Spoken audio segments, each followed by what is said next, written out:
as a new day begins. And while the investigation at the eye of the swamp continues, Craig Tester, Alex Lagina, and Oak Island historian Charles Barkhouse have traveled some 50 miles northeast of Oak Island to St. Mary's University in the city of Halifax. Knock, knock. Hey. How you doing? Good to see you again. Dr. Brousseau? Hey. They have arranged for Dr. Krista Brousseau, an associate professor of chemistry, to scientifically analyze the possible 18th century iron spikes that were found in the uplands earlier this week.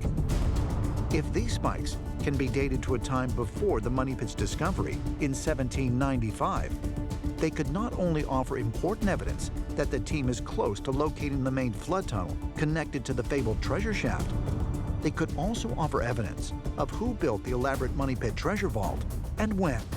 Hi, Sean. Oh, hello, hello.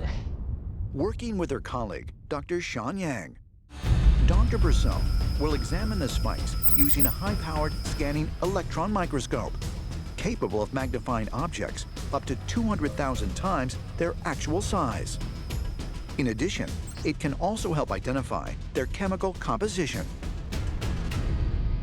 So I think I found a piece of the clean metal. We can do some chemical analysis. It looks nice and clean. A little bit of phosphor, yeah. We see a little bit of phosphorus here. I think this is the first time we've seen phosphorus in an iron object, though. Oh, wow. So it's typically called phosphoric iron. Early methods for making cast iron were not very good at removing phosphorus, and so you would see it all the time. It's a good indication that more likely pre-1840s. That's really cool. Commonly found in minerals, such as iron ore, phosphorus has a great effect on the durability of metal. Because high concentrations of it will cause iron and steel to become extremely brittle, the practice of extracting it for manufacturing purposes became common beginning in the mid-19th century. We found a lot of searcher stuff. This is different, so maybe this is original. Yeah, so, right. More modern manufacture of a spike wouldn't have used iron ore, it would have used phosphorus. That's very interesting. Yeah, very much so. Yeah, it's really interesting. But this is a second spike. Basically the identical composition. So, Okay. So likely these two originated from the same batch of manufacture. Right. Yeah. That's good news. And so that may help you trace area of manufacture. Some places in the world where we have iron ore rich in phosphorus includes Britain and Northern Europe. Oh, wow. I get excited every time there's a new item, a new science that can advance our search. Is it French? Is it British? We don't know for sure. And we've got the potential to be original. And that would be huge. Well, we thank you for the information. It's great news. I mean, pushing it back as old as is, but, you know, it's science and it's the truth, so we'll pursue that, so. Yeah, it's a little bit of more new information, I guess. Yeah. Thank you. Thank you again. Metal detection expert Gary Drayton joins archaeologists Dr. Aaron Taylor, Liz Michaels, and Miriam Emerald on Lot 15, where they are continuing to investigate a recently discovered 130-foot-long earth and stone feature that has been dubbed the Serpent Mound due to its curious, snake-like shape. Morning, guys. Hey, Gary. Hi. Hiya. And looking forward to getting stuck in here. 2 weeks ago, Ooh. I got charcoal. Dr. Taylor discovered burned charcoal, offering evidence of significant human activity within the mound. But when Rick, Marty, and Craig had it carbon dated, the results were nothing short of astonishing. That one had a date of 1320 to 1440. Period. What? Wow. It might be the Knights Templar.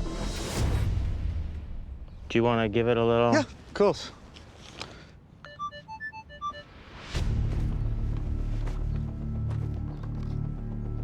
Not detecting anything.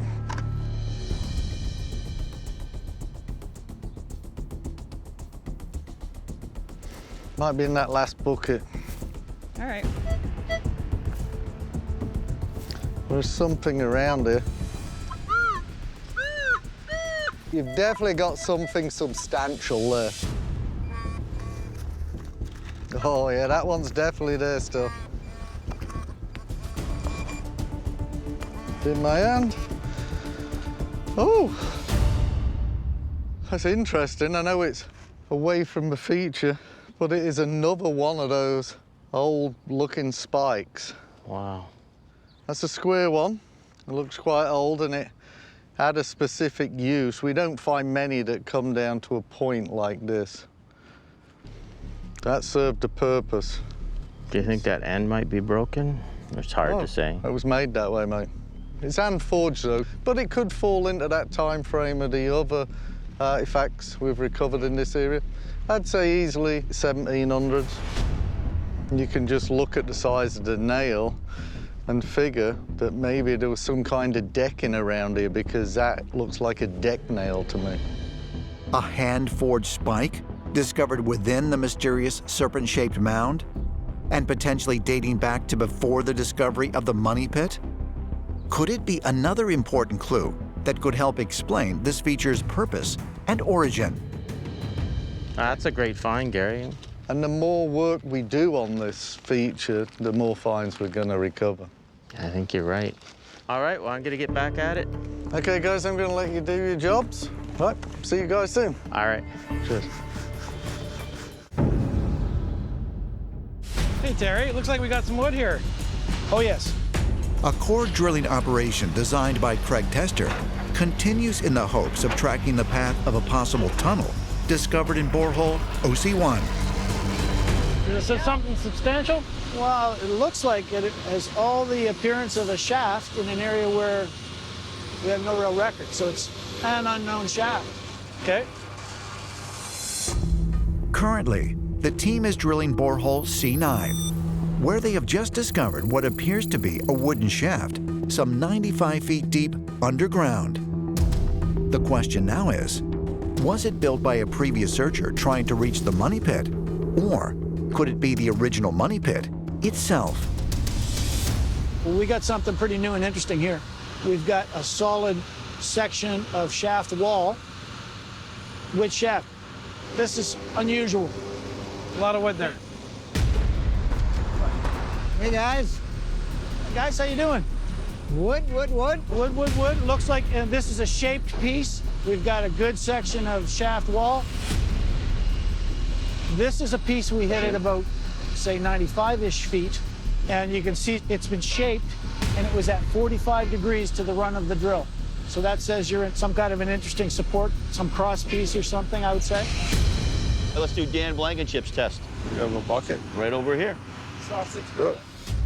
One of the things that Dan Blankenship taught us, whenever we find wood at depth on Oak Island, you put it in water. If it sinks, it's old. If it floats, it's much newer. Here we go.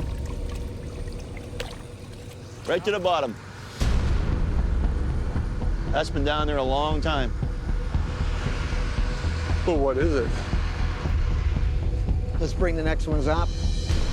Could it be possible that the Oak Island team has finally discovered the original money pit?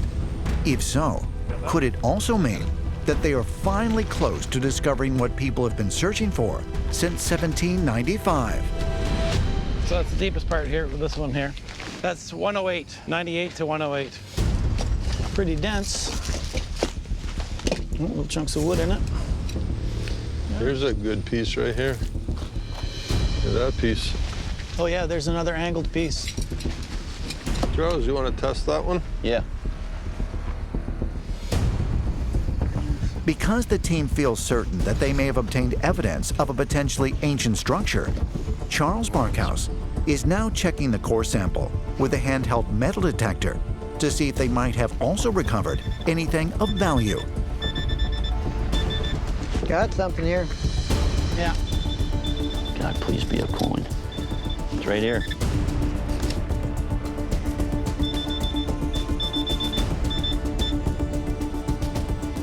Yeah. That's an enigma. We should call Gary, have him come down. Hey, Gary. How you doing, mate? We've got an enigma here. Yeah.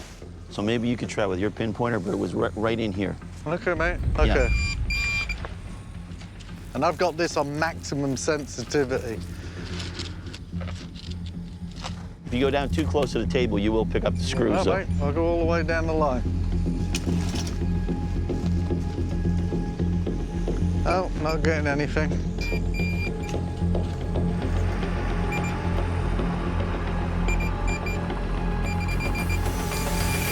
Yeah, there's iron in here. Hear that rapid vibration? Definite iron in there.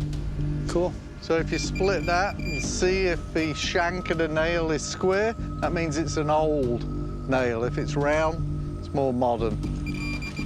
See what it is. Gotta keep that separate. Yeah. Bust it open. Yeah. It's that piece there, mate. Oh, it's in that piece of wood? Yep, it's inside the wood, yeah. Let's see it, Craig.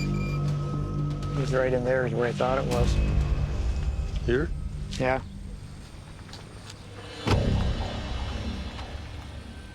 Gary? Where is it? No, that means it's fallen out. Uh-huh. Interesting. I would say that Square. is, yes, square. That's the end of a square nail. That's fantastic. So you're in the 1700s with this. Wow. Just a little piece of iron like this can be a valuable clue. Oh, right? my gosh, I guess. A square nail, possibly predating the discovery of the money pit? Every such clue not only validates that Craig Tester's drilling program may be zeroing in on the original money pit, but perhaps also something of incredible value.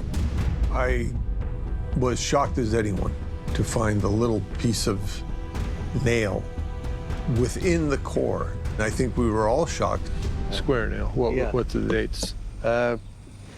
Any time from Roman days all the way to the late 1700s. I would say, yeah. Handcrafted. We nailed it, mate. Nailed it. There's a full drayton. Yeah. Okay, let's continue. All right. All it takes is one good find, though. We'll save the best till last. That does sound different to me, too. It does. Just west of the swamp on lot 32, Marty Lagina and Gary Drayton continue their search for important clues.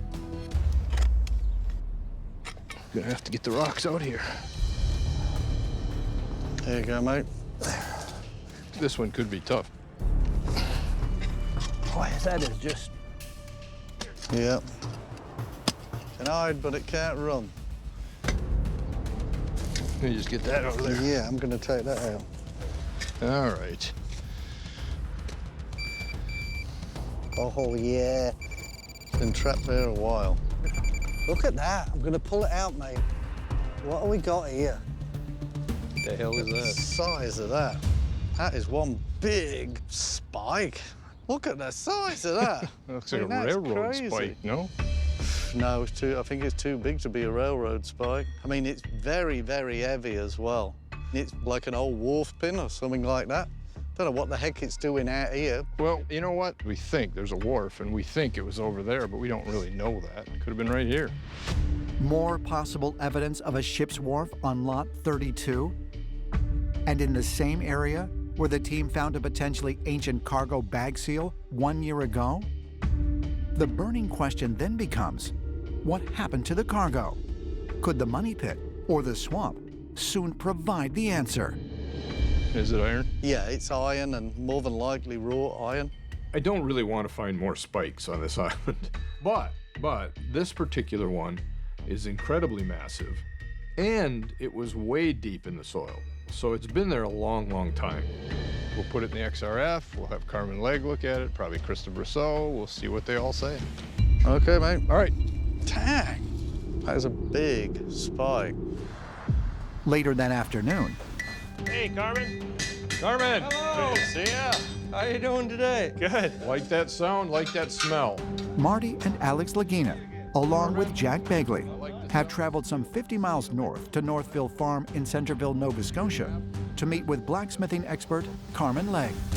Carmen, we have some more of our treasures that we need identified here. Oh, wonderful. I love looking at them. It was found on lot 32 by my dad. I find almost nothing, so I'm really quite proud of this. You found this one. Lot 32 is on the south side of the island, close to the swamp, near where we think there may have been an old wharf. Well, this is a typical rock stake. This one was used repeatedly. You can see how the head is very well mushroomed. They would be anchored into rock, and then knock it out and continue on down the line. You could also anchor it into rock, pull a ship ashore. You could pull a ship offshore. Oh, yes. You anchor your boat out in the ocean. You bring your heavy stuff to shore, then you move it with that. Yes, yeah, that's right. Or you drag stuff ashore with this. How far away was it from the bag seal? Not very far.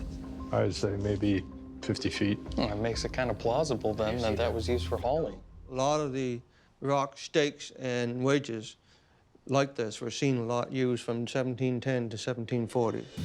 A ship's anchor spike? Perhaps used in the unloading of cargo? And dating between 1710 and 1740? If so, could it help identify just who may have been behind the Oak Island mystery? What's really interesting is it appears to be a ship's log of the French fleet that was coming over in 1746 to take back Acadia. 3 years ago, Doug Kroll discovered a ship's log dating back to 1746 in the Nova Scotia archives. It recounted a failed French expedition to reclaim Nova Scotia from the British that was led by the Duc d'Envie, a nobleman from southern France, whose family lineage could be traced back to the Order of the Knights Templar. They're actually talking about the vast amount of treasure they have on board. But what made the ship's log compelling to the Oak Island team was that it reported a secondary mission to hide a vast treasure on a wooded island. The wind dying down, we anchored for the night. The great quantity of treasure on this vessel makes it unwise to jeopardize it in any engagement with the enemy. September 8th, it has been agreed that a deep pit be dug and treasure securely buried. The pit to have a secret entrance by a tunnel from the shore. The Duc d'Anville theory certainly fits with these tools. So, made in 1740, used in 1746 is entirely possible. Could this spike, found in the same area as the potentially ancient cargo bag seal, be connected to an 18th century French mission to bury treasure? And if so, could these finds also help explain the mysterious tunnel that the team encountered 1 day ago in the money pit? That's a good data point, then. Mm-hmm. All right. All right, Carmen. Good stuff. We're going home with some answers. Very good. All right. We'll be back.